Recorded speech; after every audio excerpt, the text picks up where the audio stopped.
Hello friends, I am Manjunath Aiji. Welcome you all in the 15th day of 21 days spoken English video series. Friends, ನಾನು last class ನಲ್ಲಿ ನಿಮಗೆ future continuous tense ಅಲ್ಲಿ ಯಾವ ರೀತಿ sentence ಗಳನ್ನ ಮಾಡಬೇಕು ಅನ್ನೋದನ್ನ ಕಲಿಸಿದ್ದೆ.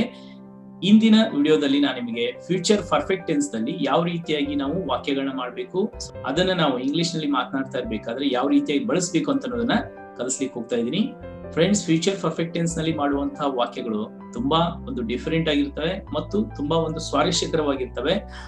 ಅವುಗಳನ್ನ ನಾವು ಕಲಿಯೋಕ್ಕಿಂತ ಮುಂಚೆ ಫ್ರೆಂಡ್ಸ್, ನೀವೇನಾದ್ರೂ ನನ್ನ ಯೂಟ್ಯೂಬ್ ಚಾನಲ್ಗೆ ಹೊಸಬರಾಗಿದ್ರೆ ನಾನು ನಿಮಗೆ ರೆಕಮೆಂಡ್ ಮಾಡ್ತೀನಿ, ಈ ಒಂದು ಚಾನಲ್ ಅನ್ನ ಈಗಲೇ ಸಬ್ಸ್ಕ್ರೈಬ್ ಮಾಡಿ ಇಟ್ಕೊಳ್ಳಿ ಮತ್ತು ನಿಮಗೆ ನಾವು ಮಾಡುವಂತಹ ಮುಂದಿನ ವಿಡಿಯೋಸ್ಗಳ ನೋಟಿಫಿಕೇಶನ್ ಬಂದು ನೀವು ಅದನ್ನ ವಾಚ್ ಮಾಡಬೇಕು ಅಂತಂದ್ರೆ ಪಕ್ಕದಲ್ಲಿರುವಂತಹ ಬೆಲ್ ನೋಟಿಫಿಕೇಶನ್ ಅನ್ನ ನೀವು ಆನ್ ಮಾಡಿ ಇಟ್ಕೊಳ್ಳಿ ಮತ್ತು ಈ ಒಂದು ವಿಡಿಯೋ ನಿಮಗೆ ಉಪಯುಕ್ತ ಅಂತ ಅನಿಸ್ತಾ ಇದ್ರೆ ಈಗಲೇ ಈ ಒಂದು ವಿಡಿಯೋನ ಲೈಕ್ ಮಾಡಿ. Friends, so then let's begin. Friends, future perfect tense ಅಂದ್ರೆ ಮುಂದೆ ಅಂದ್ರೆ ಭವಿಷ್ಯದಲ್ಲಿ, ಫ್ಯೂಚರ್ ಅಲ್ಲಿ ಕೆಲವೊಂದಿಷ್ಟು ಕ್ರಿಯೆಗಳು ಆಲ್ರೆಡಿ ಮಾಡಿ ಮುಗಿಸಿರುತ್ತೇವೆ ಅಂತಂದು ನಾವು ಮುಂಚೆನೆ ನಾವು ಮಾತನಾಡ್ತಾ ಇರ್ತೀವಲ್ವಾ, ಅಂತಹ ಸಂದರ್ಭದಲ್ಲಿ ಈ ಒಂದು ಟೆನ್ಸ್ ನ ಬಳಕೆ ಆಗುತ್ತೆ. ಫ್ರೆಂಡ್ಸ್, ಈಗ ಇದನ್ನ ಅರ್ಥ ಮಾಡ್ಕೋಬೇಕು ಅಂದ್ರೆ ಈಗ ಇಮ್ಯಾಜಿನ್ ಮಾಡ್ಕೊಳ್ಳಿ, ಈಗ 6 ಗಂಟೆ ಆಗಿದೆ. ಓಕೆ, ನಾವೀಗ ಯಾವುದೋ ಒಂದು ಕೆಲಸದ ಮೇಲೆ ಹೊರಗಡೆ ಬಂದಿದ್ವಿ, ಈಗ ಮನೆಗೆ ಹೋಗ್ತಾ ಇದೀವಿ. ಈಗ ನಾವು ಮನೆ ಮುಟ್ಲಿಕ್ಕೆ 1 ರಿಂದ 1.5 ತಾಸು ಆಗುತ್ತೆ. ಅಂದ್ರೆ 8 ಗಂಟೆ ಒಳಗಡೆನೆ ನಾವು ಮನೆ ಮುಟ್ಟಿರ್ತೀವಿ. ಸೊ ಹೆಂಗೋ ಲೇಟ್ ಆಗಿ ಹೋದ್ರು ಸಹ ನಾವು 8 ಗಂಟೆ ಒಳಗಡೆ ಮನೆ ಮುಟ್ಟಿರ್ತೀವಿ. ಸೊ ಈಗ ಇಲ್ಲಿ ನೋಡಿ, we will have reached home by 8 PM. ಅಂದ್ರೆ ರೀಚ್ಡ್ ಅಂತಂದ್ರೆ ತಲುಪಿರುತ್ತೇವೆ, ನಾವು 8 ಗಂಟೆ ಒಳಗಡೆ ಮನೆಯನ್ನ ಮುಟ್ಟಿರುತ್ತೇವೆ, ತಲುಪಿರುತ್ತೇವೆ. ಅಂದ್ರೆ ಆ ಒಂದು ಮನೆ ಮುಟ್ಟುವಂತಹ ಅಂದ್ರೆ ಮನೆಗೆ ಹೋಗುವಂತಹ ಆ ಕ್ರಿಯೆ 8 ಗಂಟೆ ಒಳಗಡೆನೆ ಮುಗಿದಿರುತ್ತೆ ಅಂತಂದು ನಾವು ಪರ್ಫೆಕ್ಟ್ ಆಗಿ ಇಲ್ಲಿ ಹೇಳ್ತಾ ಇರ್ಬೇಕಾದಾಗ ಈ ಒಂದು ಟೆನ್ಸ್ ನ ಬಳಕೆ ಮಾಡ್ತಾ ಇದೀವಿ. And let us C next sentence. They will have built new home next year. ಈಗ ಯಾರೋ ಒಬ್ರು ಒಂದು ಸೈಟ್ ನ ತೆಗೆದುಕೊಂಡಿದ್ದಾರೆ, ಅವ್ರು ಏನ್ ಮಾಡ್ತಾ ಇದ್ರು, ಈಗ ಮನೆ ಕಟ್ತಾ ಇದ್ದಾರೆ. ಸೊ ಮನೆ ಕಟ್ಟುವುದು 1 ವರ್ಷದೊಳಗಡೆ ಮುಗಿದ್ ಬಿಡುತ್ತೆ. ಅದಕ್ಕೋಸ್ಕರ ನಾವೇನ್ ಹೇಳ್ತೀವಿ, they will have built new home next year. ಅಂದ್ರೆ ಮುಂದಿನ ವರ್ಷ ಅವರು ಮನೆಯನ್ನ ಕಟ್ಟಿರುತ್ತಾರೆ. ಸೊ ಈ ರೀತಿಯಾಗಿ ನಾನು ಹೋಗಿರುತ್ತೇನೆ, ನಾನು ತಲುಪಿರುತ್ತೇನೆ, ಅವರು ಕೆಲಸ ಮಾಡಿರುತ್ತಾರೆ, ಅವರು ಆಟವಾಡಿರುತ್ತಾರೆ, ಅವನು ಕೆಲಸ ಮುಗಿಸಿರುತ್ತಾನೆ, ಅವಳು ಅದನ್ನು ಮಾಡಿರುತ್ತಾಳೆ, ಇದು ಆಗಿರುತ್ತದೆ. ಈ ರೀತಿಯಾಗಿ ಕೆಲವು ಕ್ರಿಯೆಗಳನ್ನ ಫ್ಯೂಚರ್ ಅಲ್ಲಿ ನಾವು ನಿರ್ದಿಷ್ಟವಾಗಿ ಮಾಡಿ ಮುಗಿಸಿರುತ್ತೇವೆ, ಈ ಕ್ರಿಯೆಗಳು ಮುಗಿದಿರುತ್ತವೆ ಅಂತ ಅನ್ನೋದನ್ನ ನಾವು ಮಾತನಾಡ್ತಾ ಇರ್ಬೇಕಾದ್ರೆ ಈ ಫ್ಯೂಚರ್ ಪರ್ಫೆಕ್ಟ್ ಟೆನ್ಸ್ ನ ಬಳಕೆ ಮಾಡ್ತೀವಿ. ಫ್ರೆಂಡ್ಸ್, ನಾವು ಲೆಟ್ ಅಸ್ ಸಿ ಇಲ್ಲಿ ಸೆಂಟೆನ್ಸ್ ಯಾವ ರೀತಿ ಆಗ್ತವೆ ಈಗ ನೋಡೋಣ. ಫ್ರೆಂಡ್ಸ್, ಫ್ಯೂಚರ್ ಪರ್ಫೆಕ್ಟ್ ಟೆನ್ಸ್ ಅಲ್ಲಿ ನೀವು ಸೆಂಟೆನ್ಸ್ ಮಾಡಬೇಕು ಅಂತಂದ್ರೆ ಇಲ್ಲಿ ಫಾರ್ಮುಲಾ ಬರುತ್ತೆ, subject plus helping verb plus V3 plus object. Do remember, in this tense we must use past participle of the verb. ಅಂದ್ರೆ ಕ್ರಿಯಾಪದದ 3ನೇ ರೂಪವನ್ನ ಇಲ್ಲಿ ನಾವು ಬಳಸಬೇಕು. ಈಗ ನಿಮ್ಗೆ ವರ್ಬ್ 3 ಅಂತಂದ್ರೆ ಗೊತ್ತಿದೆ, V1 V2 V3. ಈಗ ಗೋ is a V1. So go, vent, gone ಅಂದ್ರೆ ಇಲ್ಲಿ ನಾವು ಗಾನ್ ಅನ್ನ ಬಳಸಬೇಕು. ಸಿಂಗ್, ಸ್ಯಾಂಗ್, ಸಂಗ್ ಅಂದ್ರೆ ಇಲ್ಲಿ ಸಂಗ್ ಅನ್ನ ಬಳಸಬೇಕು. ರೈಟ್, ರೋಟ್, ರಿಟರ್ನ್ ಅಂದ್ರೆ ಇಲ್ಲಿ ರಿಟರ್ನ್ ಅನ್ನ ಬಳಸಬೇಕು. ಆಸ್ಕ್, ಆಸ್ಕ್, ಆಸ್ಕ್ ಇಲ್ಲಿ ಆಸ್ಕ್ ಗಳನ್ನ ಬಳಸಬೇಕು. ಅಂದ್ರೆ ಕ್ರಿಯಾಪದದ 3ನೇ ರೂಪವನ್ನು ನಾವಿಲ್ಲಿ ಬಳಸಬೇಕಾಗತ್ತೆ. ನೀವು ಹೇಗೆ present perfect tense, past perfect tense ಅಲ್ಲಿ ನೀವು V3 ನ ಬಳಸಿದ್ರಿ, ಅದೇ ಸೇಮ್ ಇಲ್ಲಿ V3 ನ ನಾವು ಬಳಕೆ ಮಾಡ್ಬೇಕಾಗತ್ತೆ. ಫ್ರೆಂಡ್ಸ್, ಇಲ್ಲಿ ಹೆಲ್ಪಿಂಗ್ ವರ್ಬ್ಸ್ ಗಳು 2 ಇದಾವೆ. ಒಂದು ವಿಲ್ ಹ್ಯಾವ್, ಇನ್ನೊಂದು shall have. Okay, will have ಅನ್ನ ನಾವು I, you, we, they, he, she, it ಎಲ್ಲದಕ್ಕೂ ನಾವು ವಿಲ್ ಹ್ಯಾವ್ ಅನ್ನೇ ಬಳಸ್ತೀವಿ. ಎಸ್ ಸರ್, ಶಾಲ್ ಹ್ಯಾವ್ ಎಲ್ಲಿ ಬಳಸಬೇಕು, ನಿಮಗೆ ನಾನು ಹಿಂದಿನ ಕ್ಲಾಸ್ ನಲ್ಲಿ ಹೇಳಿದ ಹಾಗೇನೆ ಐ ಮತ್ತು ವಿ ಬಂದಾಗ ಶಾಲ್ ಹ್ಯಾವ್ ನ ಬಳಕೆ ಆಗತ್ತೆ. ಓಕೆ, ಹಾಗಾದ್ರೆ ಈಗ ಅಫರ್ಮೇಟಿವ್ ಸೆಂಟೆನ್ಸ್ ಗಳು ಯಾವ ರೀತಿಯಾಗಿ ಆಗ್ತವೆ ನೋಡೋಣ. ಈಗ ನೋಡಿ, I will have come to home by 9 PM. ನಾನು ರಾತ್ರಿ 9 ಗಂಟೆ ಒಳಗೆ ಮನೆಗೆ ಬಂದಿರುತ್ತೇನೆ. ಅಂದ್ರೆ ಮನೆಗೆ ಬರುವಂತ ಕ್ರಿಯೆ 9 ಗಂಟೆಗೆ ಅಲ್ಲಿ ಮುಗಿದಿರುತ್ತದೆ. ಈಗ ಇಲ್ಲಿ ಐ ಅಂದ್ರೆ ಸಬ್ಜೆಕ್ಟ್, ವಿಲ್ ಹ್ಯಾವ್ ಅಂದ್ರೆ ಹೆಲ್ಪಿಂಗ್ ವರ್ಬ್, ಕಮ್ ಅಂತಂತಂದ್ರೆ V3. V1 ನಲ್ಲಿನೂ ಕಮ್ ಇರುತ್ತೆ, V3 ನಲ್ಲಿನೂ ಕಮ್ ಆಗುತ್ತೆ. ಅದು ಕಮ್, ಕೇಮ್, ಕಮ್ ಅಂತ, ಅದರಿಂದ ಕಮ್ ಅಂತಂದು ಯೂಸ್ ಮಾಡಿದೀವಿ. To home is a object. Okay, ಆದ್ರೆ ಇಲ್ಲಿ ಬೈ 9 PM ಅಂದ್ರೆ 9 ಗಂಟೆ ಒಳಗಡೆ ನಾನು ಮನೆಗೆ ಬಂದಿರುತ್ತೇನೆ. ವೆಲ್ ನೋಡಿ, you will have finished degree next year. ಈಗ ಇಮ್ಯಾಜಿನ್ ಮಾಡ್ಕೊಳ್ಳಿ, ಈ ವರ್ಷ ನೀವು ಫೈನಲ್ ಇಯರ್ ನಲ್ಲಿ ಇದ್ದೀರಿ, ಈ ವರ್ಷ ಎಕ್ಸಾಮ್ ಕಂಪ್ಲೀಟ್ ಮಾಡಿದ ನಂತರ ನಿಮ್ಮ ಡಿಗ್ರಿ ಕಂಪ್ಲೀಟ್ ಆಗೇ ಆಗುತ್ತೆ. ಅಂದ್ರೆ ನೆಕ್ಸ್ಟ್ ಇಯರ್ ಅನ್ನೋದ್ರೊಳಗಡೆನೆ ನೀವು ಡಿಗ್ರಿ ಮುಗಿಸಿರುತ್ತೀರಿ. ಅಂದ್ರೆ you will have finished degree next year, ನೀವು ಮುಂದಿನ ವರ್ಷ ಡಿಗ್ರಿ ಮುಗಿಸಿರುತ್ತೀರಿ. Okay, they will have won the match tomorrow. Well, ಈಗ ನಾಳೆ ನಿಮ್ಮ ಫ್ರೆಂಡ್ಸ್ ಕೆಲವೊಂದಿಷ್ಟು ಜನ ಮ್ಯಾಚ್ ಆಡೋರು ಇದ್ದಾರೆ. ಸೊ ತುಂಬಾ ವೀಕ್ ಟೀಮ್ ಇದೆ ಅವ್ರ ಅಪೋಸಿಟ್ ಟೀಮು. ಅದನ್ನ ನೋಡ್ಕೊಂಡು ನೀವೇನಂತೀರಿ, they will have won the match tomorrow. ಅವರು ನಾಳೆ ಪಂದ್ಯವನ್ನು ಗೆದ್ದಿರುತ್ತಾರೆ. ಸೊ ಬಿಕಾಸ್ ಕಾನ್ಫಿಡೆಂಟ್ ಆಗಿ ನೀವು ಹೇಳ್ತಾ ಇದ್ರಿ, ಯಾಕಂದ್ರೆ ವೀಕ್ ಟೀಮ್ ಇದ್ರು ಅವರು ಗೆದ್ದೇ ಗೆಲ್ತಾರೆ ಅಂತಂದು they will have won the match tomorrow. Okay, we will have written exam by 2 PM tomorrow. ಅಂದ್ರೆ ನೋಡಿ, ನಾವು ನಾಳೆ ಮಧ್ಯಾಹ್ನ 2 ಗಂಟೆ ಒಳಗಡೆ ಪರೀಕ್ಷೆಯನ್ನ ಬರೆದಿರುತ್ತೇವೆ. ಈಗ ಎಕ್ಸಾಮ್ ಸ್ಟಾರ್ಟ್ ಆಗೋದು 9 ಗಂಟೆಗೆ, ಅಪ್ರಾಕ್ಸಿಮೇಟ್ಲಿ 12 ಗಂಟೆ ಅಂದ್ರೆ 3 hours ಆದ್ಮೇಲೆ ಎಕ್ಸಾಮ್ ಮುಗಿದಿರುತ್ತದೆ.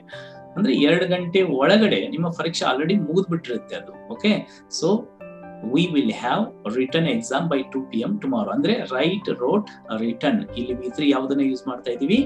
ರಿಟನ್. ಅಂದ್ರೆ ನಾಳೆ ಮಧ್ಯಾಹ್ನ 2 ಗಂಟೆ ಒಳಗಡೆ. ಈಗ ಇಂಗ್ಲಿಷ್ ನಲ್ಲಿ ಮಧ್ಯಾಹ್ನ ಅಂತಂತ ನಾವು ಸೂಚನೆ ಮಾಡ್ಲಿಕ್ಕೆ ಅಲ್ಲಿ PM ಅಂತಂದಿದೆ. ಆದ್ರಿಂದ ಬೈ 2 PM ಟುಮಾರೋ ಅಂದ್ರೆ ನಾಳೆ ಮಧ್ಯಾಹ್ನ 2 ಗಂಟೆ ಒಳಗಡೆ ನಾವು ಪರೀಕ್ಷೆಯನ್ನ ಬರೆದಿರುತ್ತೇವೆ.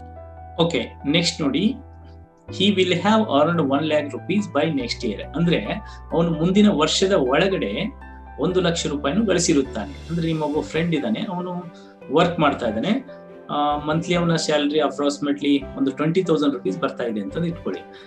ಆಗ ಅವನ ಖರ್ಚನ್ನ ತೆಗೆದು 10,000 ರೂಪಾಯಿಯನ್ನು ಉಳಿಸ್ತಾನೆ. ಸೊ 1 ಲಕ್ಷ ಅಂದ್ರೆ ಒಂದು ವರ್ಷದಲ್ಲಿ ಅವನು 1 ಲಕ್ಷ ರೂಪಾಯಿಯನ್ನ ಅರ್ನ್ ಮಾಡಿರ್ತಾನೆ, ಅಂದ್ರೆ ಗಳಿಸಿರುತ್ತಾನೆ. He will have earned. Earned ಅಂತಂದು ವರ್ಬ್ ಬರುತ್ತೆ, ಅದರಲ್ಲಿ V3 ಅನ್ನ ನಾವಿಲ್ಲಿ ಅರ್ನ್ಡ್ ಅಂತಂತ ನಾವು ಯೂಸ್ ಮಾಡಿದ್ದೀವಿ. So he will have earned 1 lakh rupees by next year. ನಾವು Ramesh will have join new job tomorrow. ಅಂದ್ರೆ ರಮೇಶ್ ನಾಳೆ ಹೊಸ ಕೆಲಸಕ್ಕೆ ಸೇರಿರುತ್ತಾನೆ. ಓಕೆ, ರಮೇಶ್ ಅಂತ ನಿಮ್ಮ ಒಬ್ಬ ಫ್ರೆಂಡ್, ಈಗ ಅವನಿಗೆ ಒಂದು ಹೊಸ ಜಾಬ್ ಸಿಕ್ಕಿದೆ. ಸೊ ನಾಳೆ ಅವನು ರಿಪೋರ್ಟಿಂಗ್ ಮಾಡ್ಕೋಬೇಕು. ನಾಳೆ ಅಂದ್ರೆ ಅವನು ಹೊಸ ಕೆಲಸಕ್ಕೆ ಸೇರಿರುತ್ತಾನೆ. Ramesh will have joined new job tomorrow. Well friends, ಇನ್ನು ನೆಗೆಟಿವ್ ಸೆಂಟೆನ್ಸ್ ಗಳು ಯಾವ ರೀತಿ ಆಗ್ತವೆ ನೋಡೋಣ. Well, I won't have come to home by 9 PM. I will have come to home by 9 PM ಅಂದ್ರೆ ಏನು? ನಾನು 9 ಗಂಟೆ ಒಳಗಡೆ ಮನೆಗೆ ಬಂದಿರುತ್ತೇನೆ. ಈಗ ಐ ವಿಲ್ ನಾಟ್ ಹ್ಯಾವ್ ಅಂದ್ರೆ ನೆಗೆಟಿವ್ ಮಾಡ್ಬೇಕಾದ್ರೆ ನಾಟ್ ಹಚ್ಬೇಕಾಗತ್ತೆ. ವಿಲ್ ನಾಟ್ ಇದರ ಶಾರ್ಟ್ ಫಾರ್ಮ್ ವೋಂಟ್ ಅಂತ ನಾವಿಲ್ಲಿ ಬಳಕೆ ಮಾಡ್ತಾ ಇದೀವಿ, ಅಂದ್ರೆ ಕಾಂಟ್ರಾಕ್ಷನ್ ರೂಪ ವೋಂಟ್. ವಿಲ್ ನಾಟ್ ಬದಲಾಗಿ ವೋಂಟ್ ಅಂತ ಯೂಸ್ ಮಾಡ್ತೀವಿ. I won't have come to home by 9 PM. ನೆನಪು ಇಟ್ಕೊಳ್ಳಿ, ಕೆಲವೊಬ್ರು ಐ ವಿಲ್ ಹ್ಯಾವ್ ನಾಟ್ ಅಂತಂದು ಯೂಸ್ ಮಾಡ್ತಾ ಇರ್ತಾರೆ, ಆ ರೀತಿ ಅನ್ನೋದು ತಪ್ಪಾಗುತ್ತೆ. I won't have come to home by 9 PM ಅಂದ್ರೆ ನಾನು 9 ಗಂಟೆ ಒಳಗಡೆ ಮನೆಗೆ ಬಂದಿರುವುದಿಲ್ಲ ಅಂತಂದಿಲ್ಲಿ ಅರ್ಥ ಕೊಡುತ್ತೆ. ನೆಕ್ಸ್ಟ್, ಈಗ you will have finished degree next year. ಮುಂದಿನ ವರ್ಷ ನೀವು ಡಿಗ್ರಿಯನ್ನ ಮುಗಿಸಿರುತ್ತೀರಿ. ಈಗ ನೆಗೆಟಿವ್ ಮಾಡ್ಬೇಕಾದಾಗ you won't have finished degree next year ಅಂದ್ರೆ ಮುಂದಿನ ವರ್ಷ ನೀವು ಡಿಗ್ರಿನ ಮುಗಿಸಿರುವುದಿಲ್ಲ. ಗುಡ್. ನೆಕ್ಸ್ಟ್ ನೋಡಿ, they won't have played match until I reach there. Friends, future perfect tense ಅಲ್ಲಿ ಕೆಲವೊಮ್ಮೆ 2 ಸಿಚುವೇಶನ್ಸ್ ಗಳನ್ನ ಬಳಕೆ ಮಾಡಿಕೊಂಡು ನಾವು ಮಾತನಾಡಬಹುದು. ಈಗ ಫಾರ್ ಎಕ್ಸಾಂಪಲ್, ನೀವೀಗ ಮ್ಯಾಚ್ ಆಡ್ಲಿಕ್ಕೆ ಹೋಗ್ತಾ ಇರ್ತೀರಿ, ನೀವೀಗ ಮೇನ್ ಪ್ಲೇಯರ್, ನೀವಿಲ್ದೆ ಅವರು ಮ್ಯಾಚ್ ಆಡುವುದೇ ಇಲ್ಲ ಅಂತ ನಿಮ್ಗೆ ಕಾನ್ಫಿಡೆಂಟ್ ಇರುತ್ತೆ. ಆದ್ರಿಂದ ನೀವೇನಂತೀರಿ? They will not have, it means they won't have played match until I reach there. ಅಂದ್ರೆ ನಾನು ಅಲ್ಲಿಗೆ ಹೋಗಿ ತಲುಪೋಕ್ಕಿಂತ ಮುಂಚೆ ಅವರು ಮ್ಯಾಚ್ ಆಡುವುದಿಲ್ಲ, ನಾನು ತಲುಪುವವರೆಗೆ ಅವರು ಮ್ಯಾಚ್ ಆಡಿರುವುದಿಲ್ಲ ಅಂತಂದು ಇಲ್ಲಿ ಪರ್ಫೆಕ್ಟ್ ಆಗಿ ನಾವು ಹೇಳ್ತಾ ಇದೀವಿ. ನೆಕ್ಸ್ಟ್ ನೋಡಿ, we won't have finished work by 8 PM. ಈಗ ನಿಮ್ಗೆ ಯಾವುದೇ ಒಂದು ಕೆಲಸ ಕೊಟ್ಟಿದ್ದಾರೆ, ಆ ಒಂದು ಕೆಲಸ ಮಾಡ್ಲಿಕ್ಕೆ ತುಂಬಾ ಟೈಮ್ ಹಿಡಿಯುತ್ತೆ, ಅಪ್ರಾಕ್ಸಿಮೇಟ್ಲಿ 10 o'clock ತನಕ ಆಗ್ಬೋದು ಅಂತ ನಿಮ್ಗೆ ಪಕ್ಕಾ ಇದೆ. ಆದ್ರಿಂದ ನೀವೇನ್ ಹೇಳ್ತೀರಿ? We won't have finished work by 8 PM. 8 ಗಂಟೆ ಒಳಗಡೆ ನಮ್ಗೆ ಕೆಲಸ ಮುಗಿಸ್ಲಿಕ್ಕೆ ಆಗಲ್ಲ. We won't have finished work ಅಂದ್ರೆ 8 ಗಂಟೆ ಒಳಗಡೆ ನಾವು ಕೆಲಸವನ್ನು ಮುಗಿಸಿರುವುದಿಲ್ಲ ಅಂತಂದು ಇಲ್ಲಿ ನೀವು ಪರ್ಫೆಕ್ಟ್ ಆಗಿ ಹೇಳ್ತಾ ಇದ್ದೀರಾ. ವಂಡರ್ಫುಲ್. ನೆಕ್ಸ್ಟ್ ನೋಡಿ, he won't have reached Bombay tonight. ಈಗ ನಿಮ್ಮ ಫ್ರೆಂಡ್ ಟ್ರೈನ್ ಅನ್ನ ಹತ್ತಿದ್ದಾನೆ ಅಂತಂದು ಇಟ್ಕೊಳ್ಳಿ.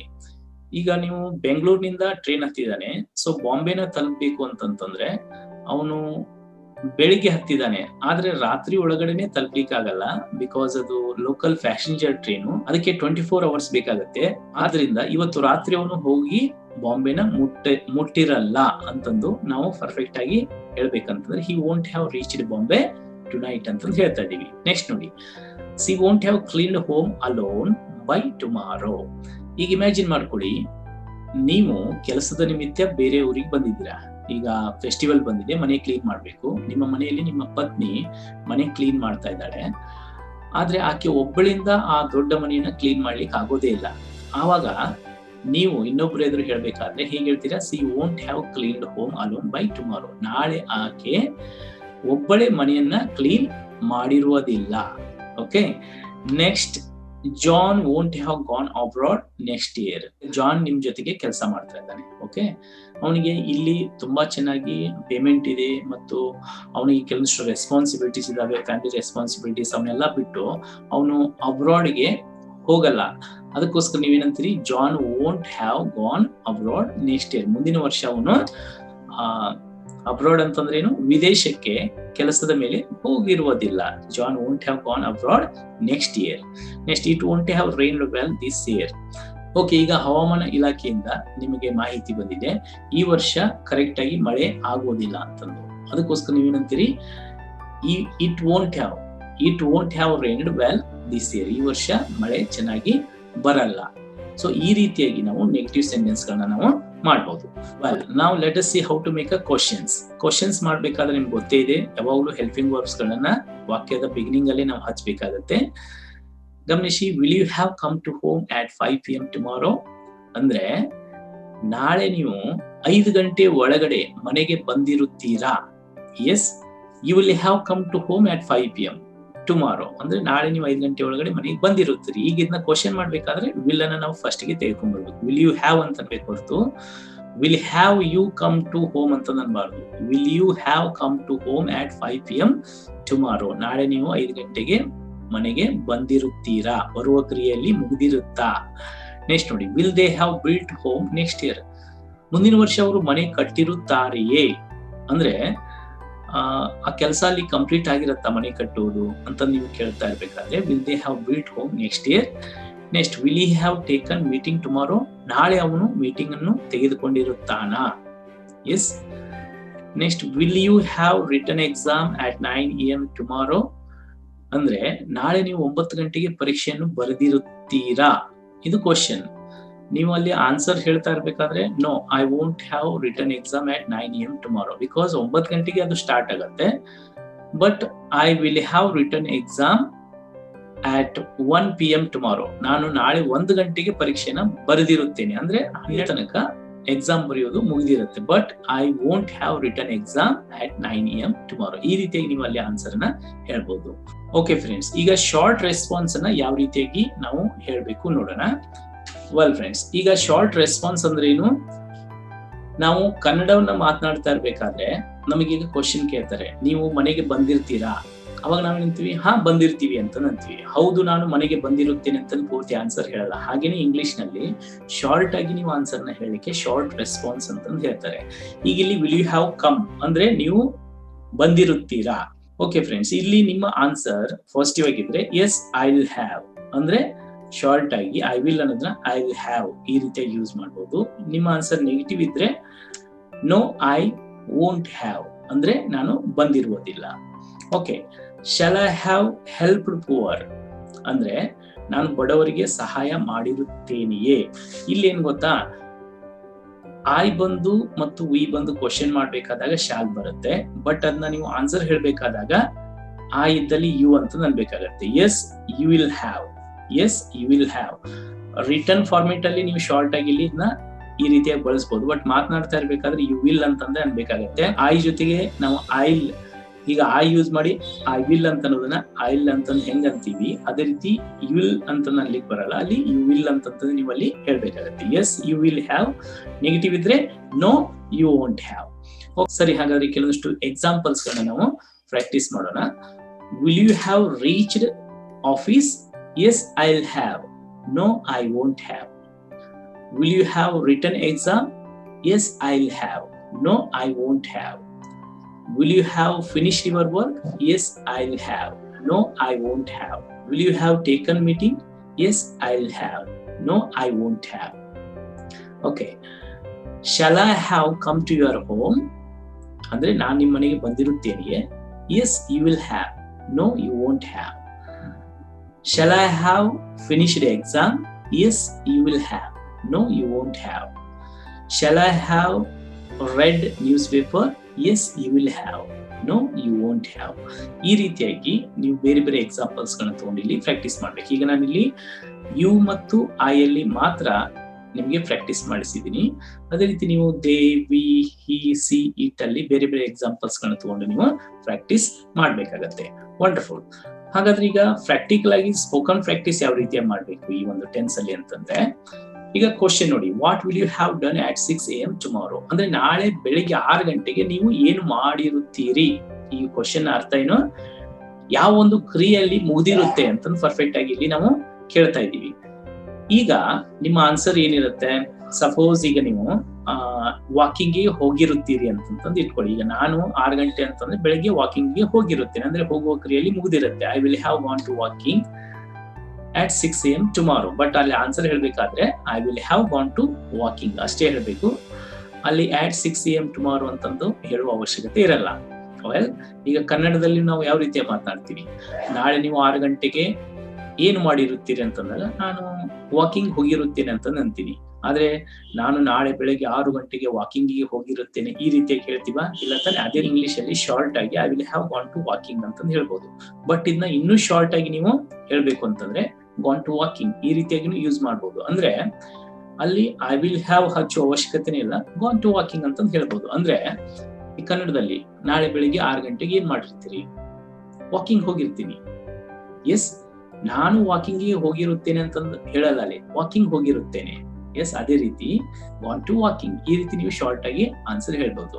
ಓಕೆ, ಈಗ ನೋಡಿ, what will you have done at 8 AM tomorrow? ನಾಳೆ ಬೆಳಿಗ್ಗೆ 8 ಗಂಟೆಗೆ ನೀವು ಏನು ಮಾಡಿರುತ್ತೀರಿ? I will have read newspaper, ಅಂದ್ರೆ ನಾನು ನ್ಯೂಸ್ ಪೇಪರ್ ಓದಿರುತ್ತೇನೆ.